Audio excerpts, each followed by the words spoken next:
In the ever-devolving saga of online personalities losing touch with reality, iDubbbz Carter just hit a new low. A clip began circulating where iDubbbz casually laughed off a deeply disturbing situation: human skulls being mailed to Ethan Klein and his family. Skulls, real ones, not props, not Halloween decorations, human remains.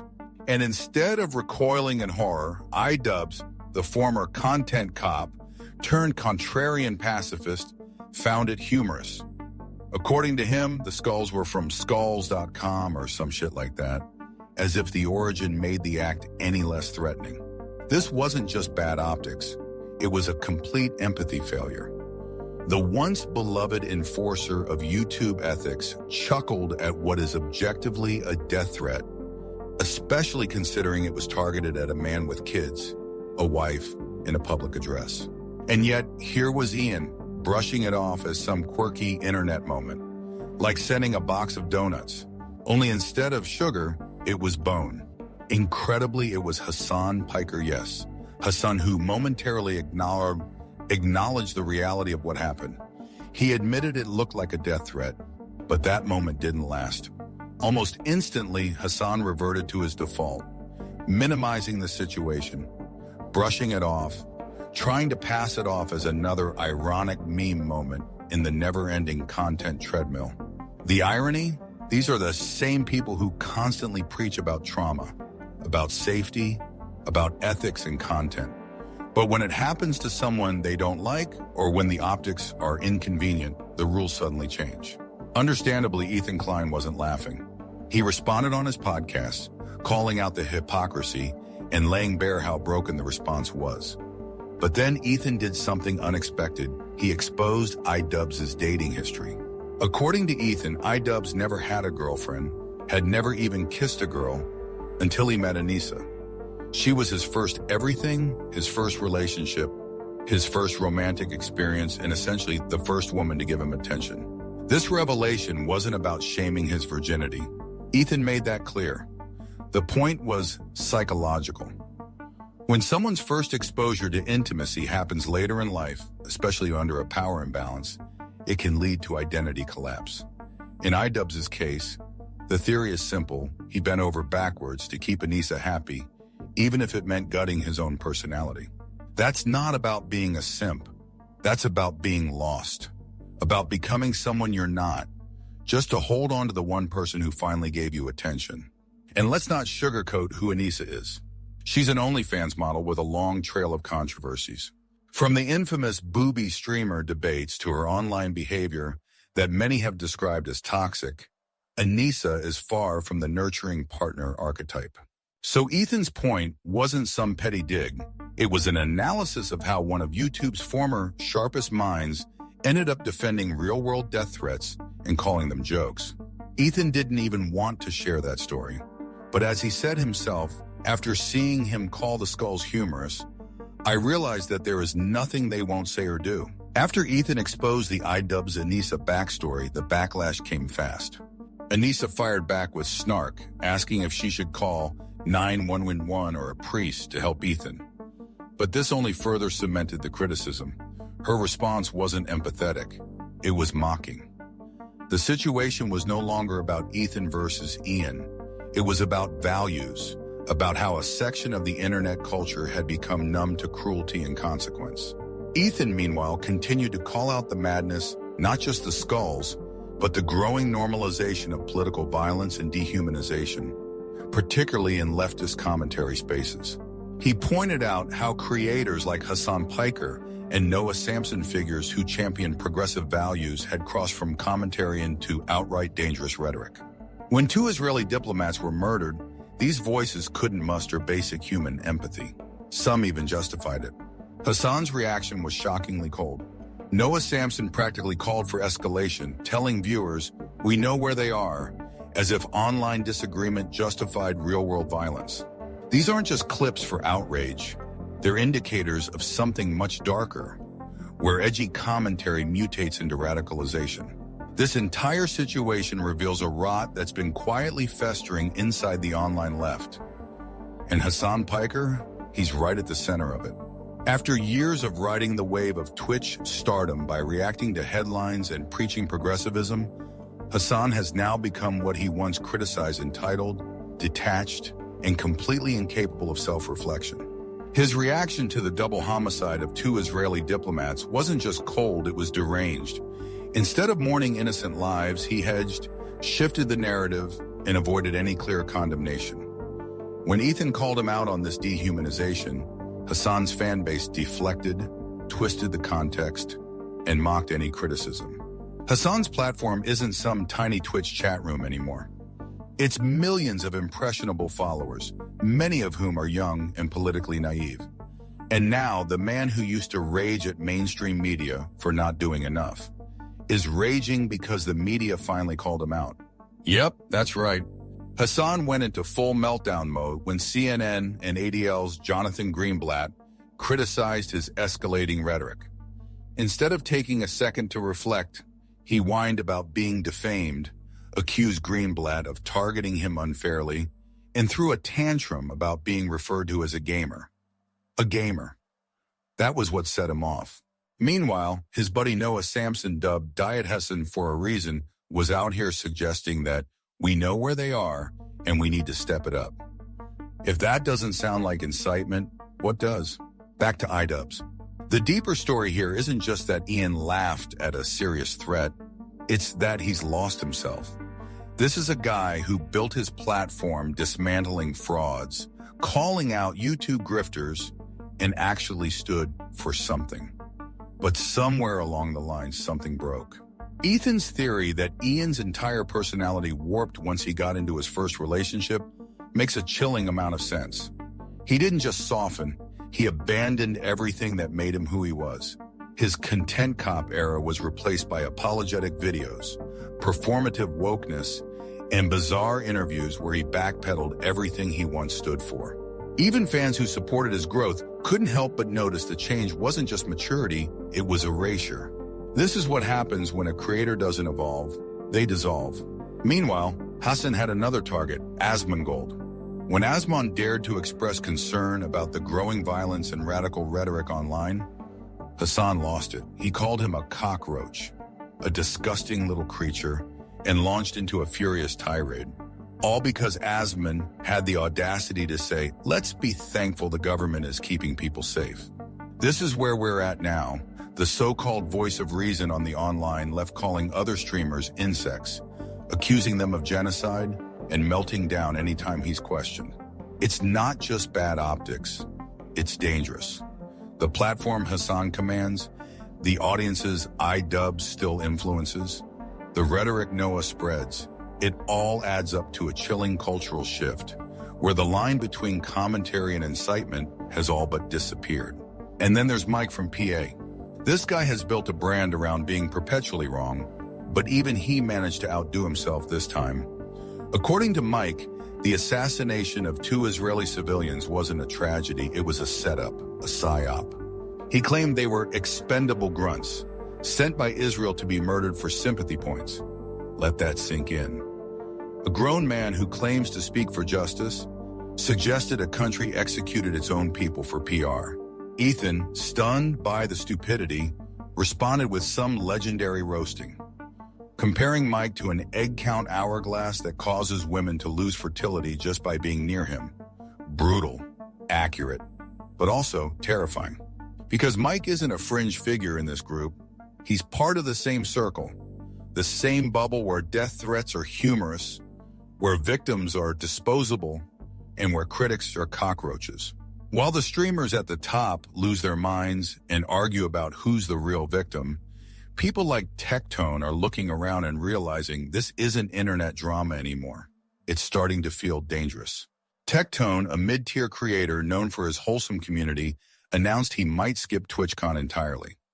Not because of some personal beef or scheduling issue, but because he doesn't feel safe. That's where we are now. A fellow streamer genuinely worried that just existing in the same space as people consuming the kind of radical content promoted by Hasan, Son, Noah Samson and Mike from PA might put his life at risk. He said, "There's no way I would be going to TwitchCon this year. I would feel so uncomfortable existing knowing how many people at that convention are consuming this content. That's not paranoia, that's a reality check. When creators joke about skulls, laugh off death threats, call for stepping things up against propagandists, and treat real-world violence as political theater, someone's bound to get hurt. And now, TechTone's not the only one second-guessing whether this space is even safe anymore. And let's not forget, this isn't about a few edgy tweets or spicy hot takes. These are massive creators with huge platforms. The stuff they say reverberates far beyond Twitch or YouTube. And when that rhetoric slips into real-world consequences, the people on the ground, creators like TechTone, are the ones who feel it first. After Ethan brought up iDubbbz's dating history and relationship dynamic with Anisa, she responded online with sarcasm, deflection, and personal jabs. "Do I call 911 or a priest? Who do I contact to help this man?" she wrote, pretending like Ethan was having some sort of breakdown for simply telling a story Ian himself had once shared. She also made the argument that Ethan was obsessed, that this was creepy, that he hated hot people. The usual buzzword salad designed to frame criticism as derangement. But here's the thing. Nobody's mocking iDubbbz for being a virgin. Nobody's mocking him for having one partner. In fact, many people, including Ethan, openly said there's nothing wrong with that. What's being mocked is how completely Ian seemed to abandon who he was the second Anisa entered the picture. What's being critiqued is the fact that the guy who once stood for truth and accountability now mocks death threats and calls it a gag.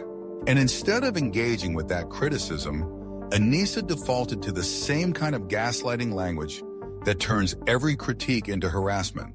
The same defense mechanism used every time someone challenges their decisions. You're obsessed. You're weird. You hate women. It's not convincing anymore. At this point, we're not just watching a few streamers beef. We're witnessing a cultural shift where radicalism is being normalized under the mask of jokes and internet drama. Hasan makes inflammatory statements about political opponents and then gets furious when the media calls him out. Noah Samson pushes vague calls to step it up, then pretends he's just being passionate. Mike from PA spins psyop theories, and somehow his audience still claps along. This isn't edgy. It's dangerous. The truth is, when creators with millions of followers casually joke about skulls being sent in the mail, or refer to assassinated victims as disposable, or claim the entire Jewish state is fair game for violence, you are no longer a commentator. You're an agitator. And the people who actually suffer from that radicalization aren't just your viewers. They're your colleagues. They're the people like TechTone, like Ethan, like anyone else who now has to wonder if their next take might land them in real danger because someone online decided they were a propagandist. This isn't about left or right. It's about basic decency. It's about whether you still believe that some lines shouldn't be crossed no matter how many retweets you get.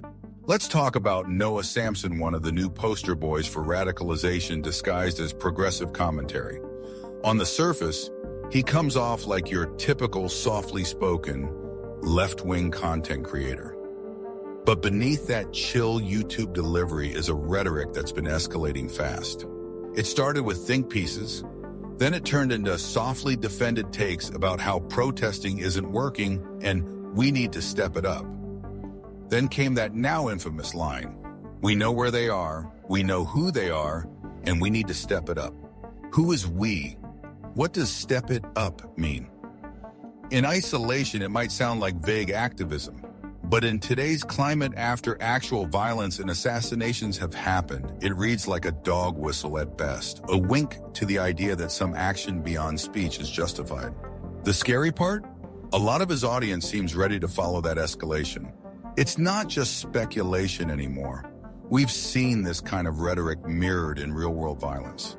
And people like Ethan are right to be worried, because when someone is labeled a propagandist, a genocider, or an enemy of peace, some nutjob out there might interpret that as a green light.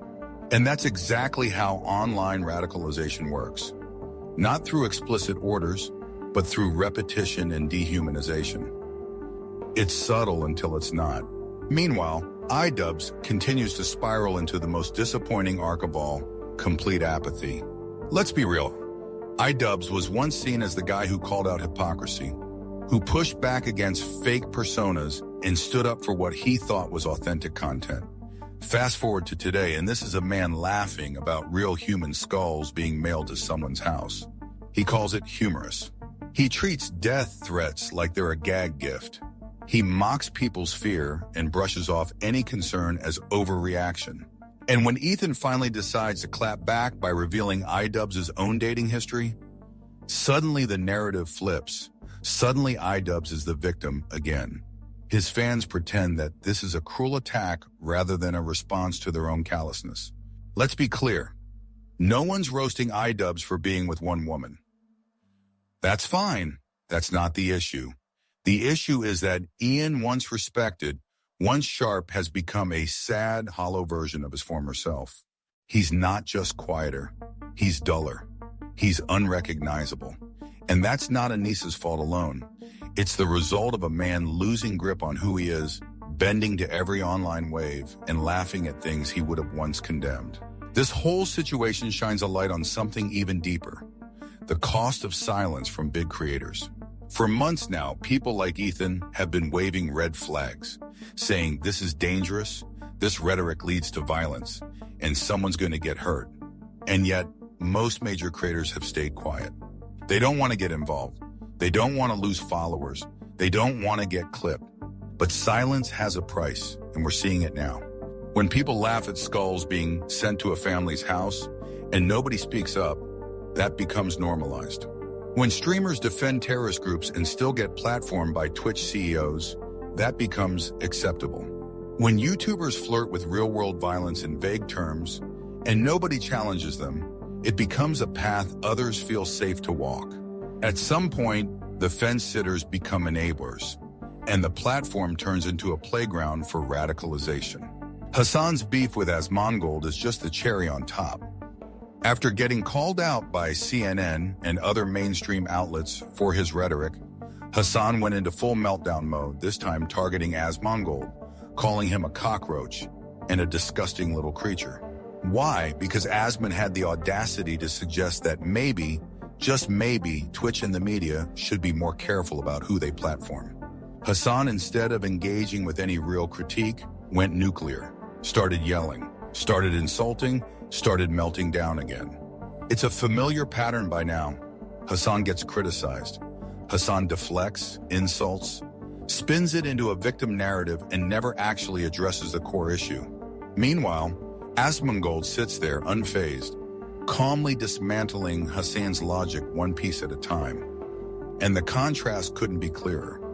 One is a streamer, the other is a public liability masquerading as a commentator. And that's why Hasan's losing. He's not losing followers yet, but he's losing credibility, losing ground.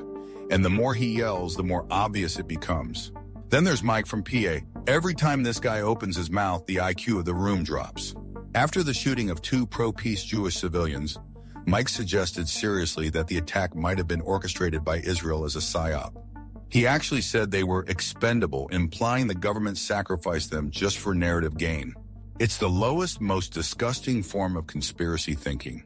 And the fact that someone like Mike has any audience at all is a sign of how far gone some corners of the internet have become. Ethan called it what it is: insane, irresponsible, and dangerous. And yet Mike continues to get platformed, continues to get praised, continues to act like he's fighting for justice while literally dehumanizing murder victims.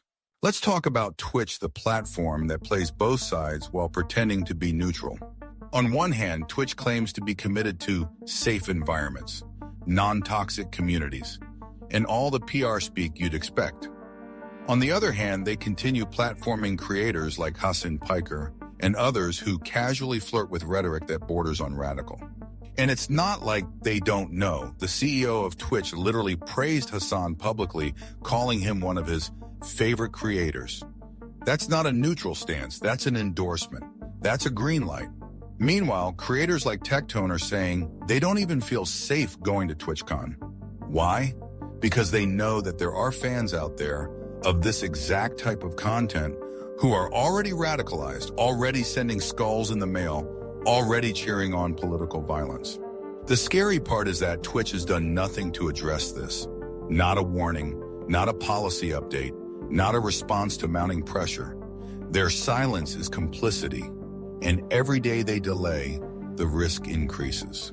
This isn't about Hasan's political opinions.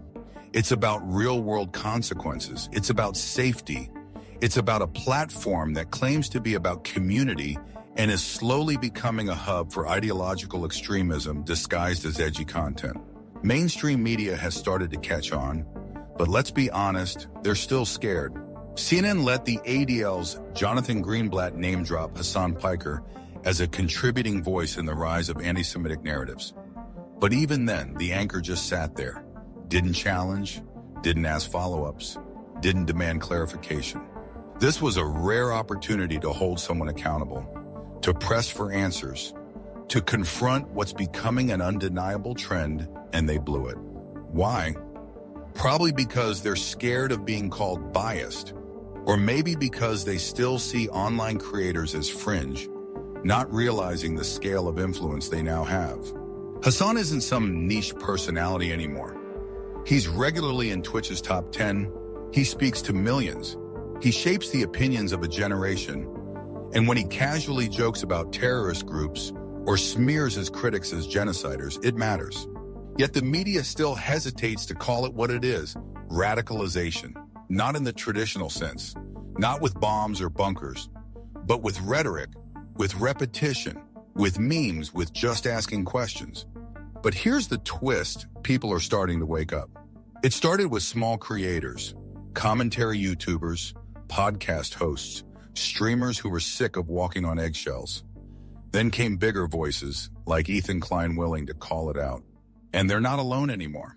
More and more creators are realizing that silence isn't safe, that sitting out the culture war doesn't protect you when your own family is getting death threats, that you can't just entertain when people are using your platform as a launchpad for real-world hatred. It's not about left or right anymore. It's about decency, about whether you're willing to look at the kind of energy you're creating and ask, what am I enabling? Because this new generation of radical streamers doesn't deal in arguments. They deal in ridicule, in dog whistles, in tribalism. Their goal isn't to inform, it's to inflame. And finally, creators are saying enough. The saddest part is how normalized it's all become. Joking about skulls in the mail, that used to be a hard line. Now it's a punchline. Describing your critics as Nazi propagandists, that used to be career-ending. Now it's retweet bait. Celebrating the murder of political opponents, or at least refusing to condemn it, somehow that's just another Tuesday on stream. The platforms let it slide, the fans eat it up, and the cycle continues. But here's the thing, this is unsustainable. Sooner or later, something worse is going to happen. Someone's going to get hurt or worse. And when that happens, everyone will pretend to be shocked. They'll say, we didn't know it was this bad. We didn't see it coming. We didn't think the jokes were serious. But they'll be lying. Because we do know. We've seen it escalating. And anyone paying attention can see exactly where this road leads. This whole saga, iDubbbz, Ethan, Hasan, the skulls, the shootings, it's not just internet drama. It's a snapshot of where online culture is headed if nobody intervenes. We are watching a generation of content creators abandon basic decency in exchange for virality. We're watching platforms prioritize profits over safety. We're watching a public get desensitized to cruelty one meme at a time. But it doesn't have to be this way. People are starting to push back.